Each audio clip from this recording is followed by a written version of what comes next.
Now, as I was thinking about Nigeria and about the platform this morning, an old song came to mind, a very old song that we used to sing back in the day. I'm not going to sing the whole song for you, but I'll tell you the first two lines. Who remembers the song? Nigeria yi ti gbogbo wa ni. Yes? Do you remember that? The rest of the song you can remember by yourself. But for those who don't understand the Yoruba dialect, the song means that this Nigeria belongs to all of us. And what that means is that the collective responsibility of building our nation belongs to each and every one of us. And that is the theme, the core of the Platform Nigeria, a program that started more than 10 years ago, where every 1st of May and every 1st of October, we come together to talk about ideas on nation building, on national development, and how we can see the roles that we can all fill in society to make our country a better place. So, welcome once again to another edition of the platform, today the 1st of October. My name is Poju Oyemade, and the theme for today's platform is redesigning the Nigerian economy with new ideas. And this is the platform studio. If you're familiar with the platform, you know that I'm never alone in the platform studio. I have guests with me in the platform studio who together will be talking about presentations from our amazing speakers for today. So before we go on, let us meet my guests in the studio today. Good morning, good morning, good morning. Good morning. You are welcome. So let's start from the far left. Please introduce yourself to our viewers this morning.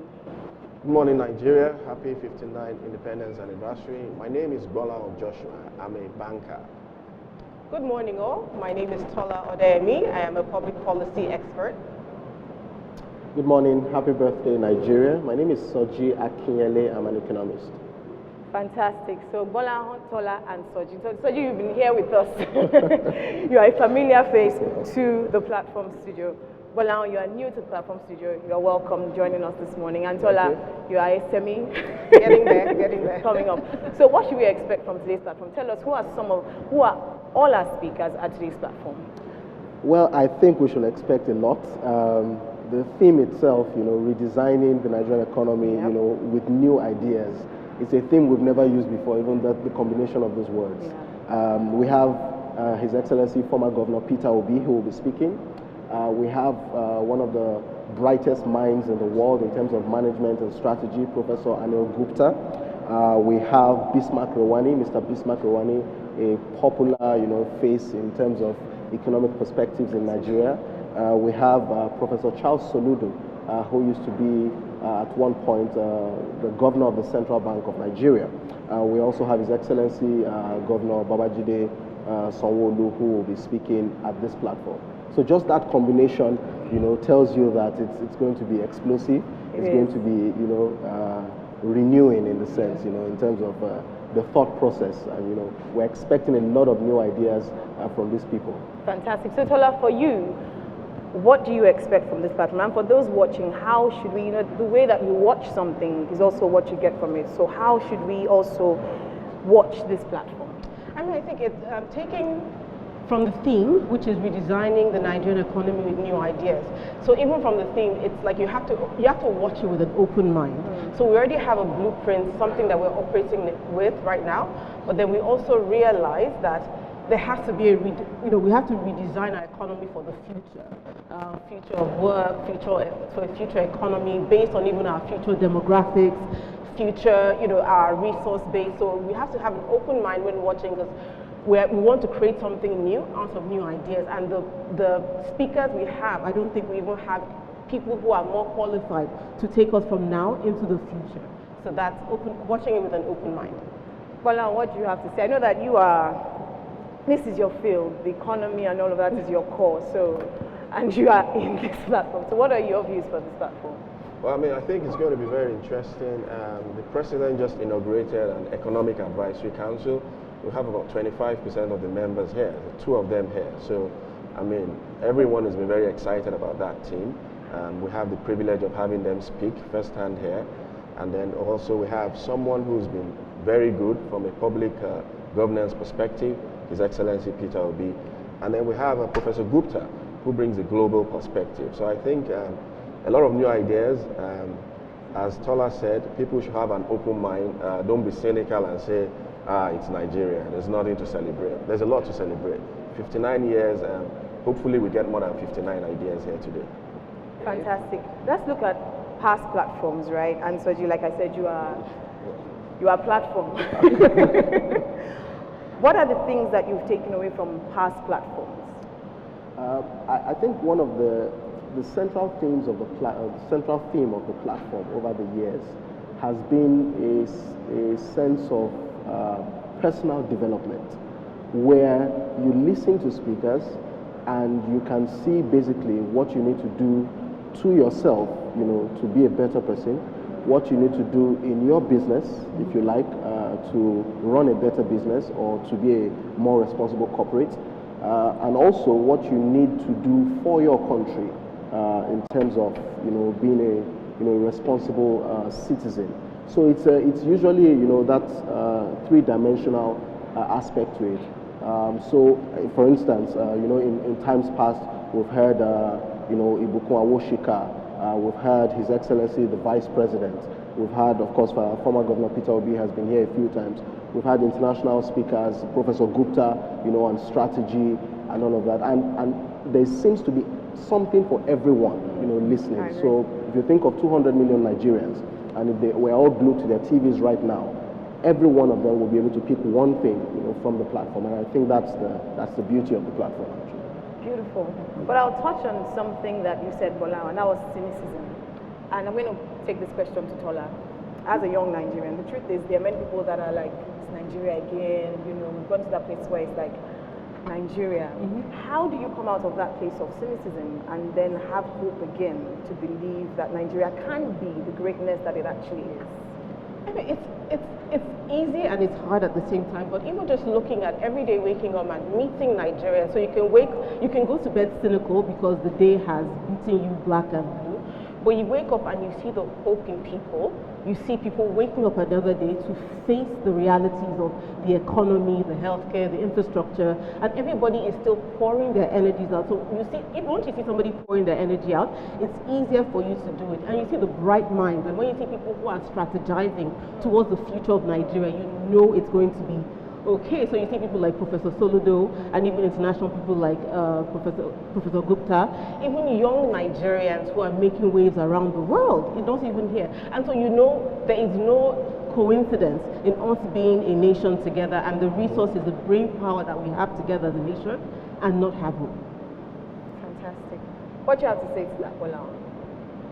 Yes, I think, let's have the conversations begin. We can't wait to have the people speak to us today. Apart from that, another thing people have to look out for is let's be receptive to the new ideas. When people speak, it's not all about hearing the people speak. We'll clap very well, we'll make a lot of comments on Twitter, and then we'll come back the next year. Let's be receptive to the new ideas. Let's put the things into practice. I mean, I'm really very excited. Lineup of speakers. I'm very eager to hear a lot of new things today. Thank you. So there's a place for hearing new ideas, which I hear, but then there's a place for the practicality of being able to implement these new ideas, and that's what a lot of people, think about when they say, okay, so you come and you've spoken, but how do we actually implement these things? Maybe also in a place where the infrastructure is not necessarily available to implement some of these things. What advice would you give people to say, regardless of what it is that you have, you can still implement some of these new ideas? How would you tackle that? And I throw that to anybody.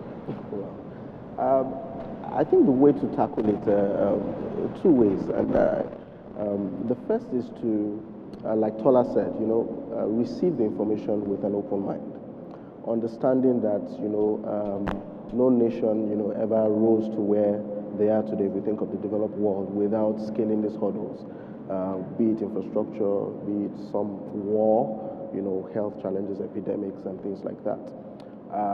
And the way they've come, to overcome those things is basically to receive knowledge that will take them to the next level, and in doing that with a united approach to life, deciding that this is the vision we want for our nation, they move forward. The second thing is to know that there is no idea out there that is new, in the sense that you can basically repeat, or recreate some of the successes that you found in the developed world. So Professor Soludo has been in government before, he's been in private practice. These people are bringing experiences globally. And it's important that when you hear those experiences, you should be able to accept that they can be recreated and that success can be achieved. Fantastic, thank you. So you've heard it all. Have an open mind, enjoy watching the platform, listen to the things that are said, and I believe that together we are the ones that are set to change this nation. Now, before we continue, I'm sure you're watching, where is the platform? It's right behind us, as you can see, and we are about to start the show. So we are going to be going straight to the auditorium where the platform is about to begin. Thank you, good morning, enjoy the platform today.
A round of applause for Urban Peace Orchestra. Thank you very much.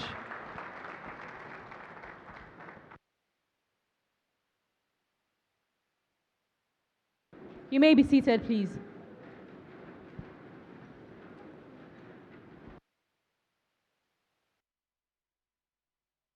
The platform, and that was indeed a beautiful rendition. Anthem. I'm sure you enjoyed it, we did. Now the first speaker for today is Dr. Anil Gupta. He is no stranger to the platform, but would like to look into from the history of Dr. Gupta over the years at the platform, and even Dr. Gupta as a person that is personally interested in the Nigerian economy. Well, what do you have to say as we go to Dr. Gupta's presentation this morning? It's always nice to have someone who brings a global perspective, because we always have this notion that we're peculiar. People say, this is Nigeria, we're different. So it's always good to have someone who's looked at, seen how things are done all across the world, and brings it home. Yes. From a strategy, from an economic perspective, and brings it home and says, look, guys, this is possible. This is how these other people have done it. These are the key things you need to do if you want to get things changed. Now, that gives a lot of hope, because at times, you have a Nigerian saying it. People say, it's because he doesn't understand Nigeria. But he brings that perspective to it, and he's very used to the platform, he's very used to the country, and he's, a very well-regarded thought leader. So I think people should not look at what they've had Professor Gupta say before. They should come and expect to get some new things. I've spoken to one or two people who are really excited to hear him speak today.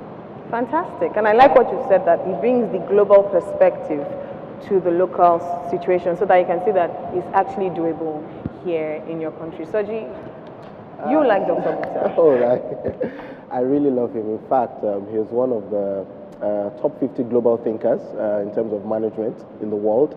And I remember when he came the last time, he basically gave us a crash MBA course, if you remember, on Yes. on strategy into marketing and all of that. So there's always something from Professor Gupta. But today, I think he's going to be speaking really to the heart of the nation, and we look forward to listening. Fantastic. So let us go straight to Dr. Gupta this morning, the first speaker here at the platform after Pastor Poju Oyemade, the convener of the platform, makes his presentation. Without further ado, let us welcome, of course, to the platform, the convener, Pastor Poju Oyemade, Senior Pastor, Covenant Christian Center.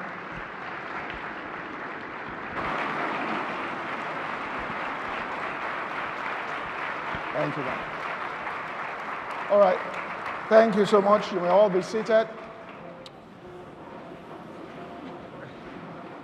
First of all, I would like to thank all of our invited guests for honoring our invitation. And I'm sure you all know that our group of speakers are quite intimidating, so one shouldn't venture to say anything close to the economy in front of economic experts. So I will be humble and stay true to my calling, which is as a pastor, and stay with the subject of our faith. In that way, I'll be safe. Well, this is to welcome everyone, all right, both in the auditorium and also those who are watching live to this edition of the platform. This is an economic summit. And as I said, I am no economic expert, so I will not take up your time. However, as the visioner, people have always asked me repeatedly, several times, why do you invest so much in this program twice a year?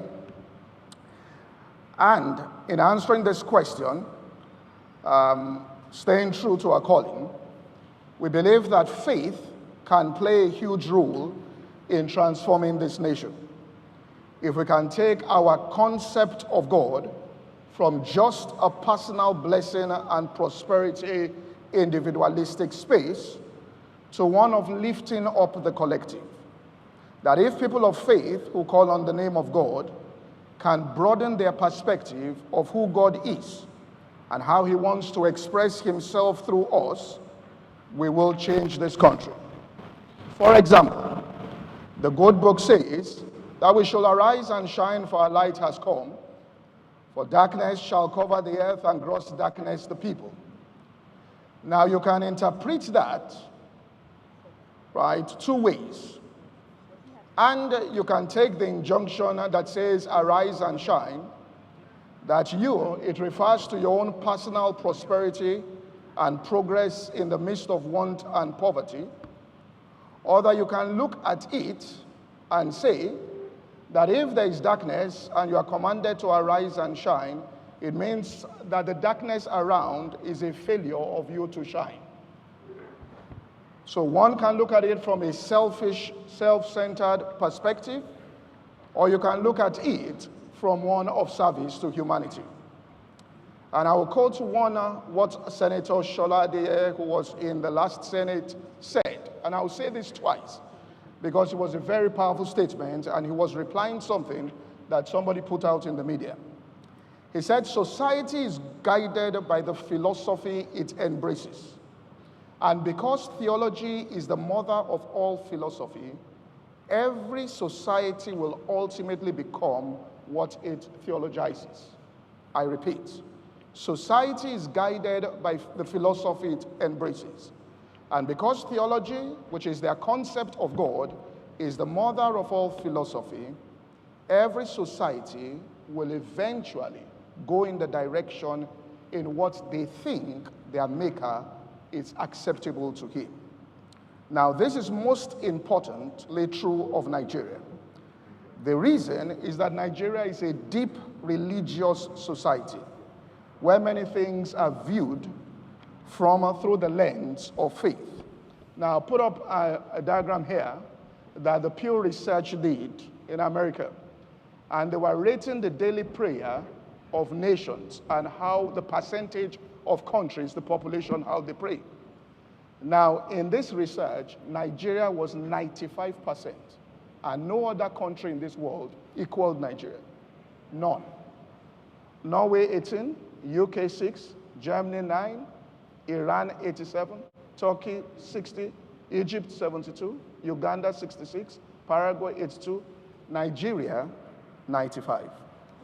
Now, this research, all right, was done by a non-religious scientific organization that values Nigeria as the highest nations where prayers are being offered on the earth in various expressions of faith. This, however, has led many people to become skeptic about the role of religion in our society.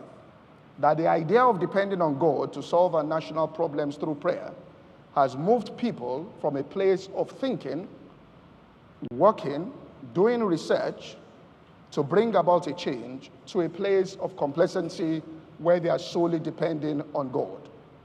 And so, they say, even the brightest of minds are now waxing strong in superstitious theology. They may have a point, but the scriptures in fact say that to your faith add virtue, which is morality, and to virtue it says knowledge, which is scientific research.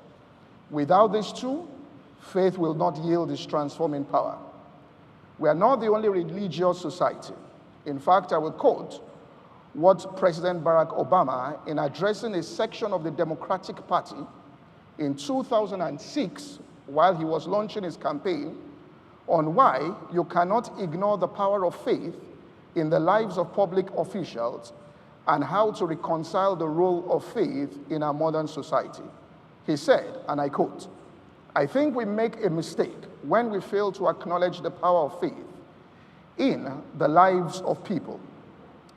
If we are going to speak to the people where they are," he further said, "we must understand that Americans are religious people. That 90% of Americans believe in God, that 70% are affiliated to an organized religion, and that 38% call themselves committed Christians. This is probably the most advanced society in the world."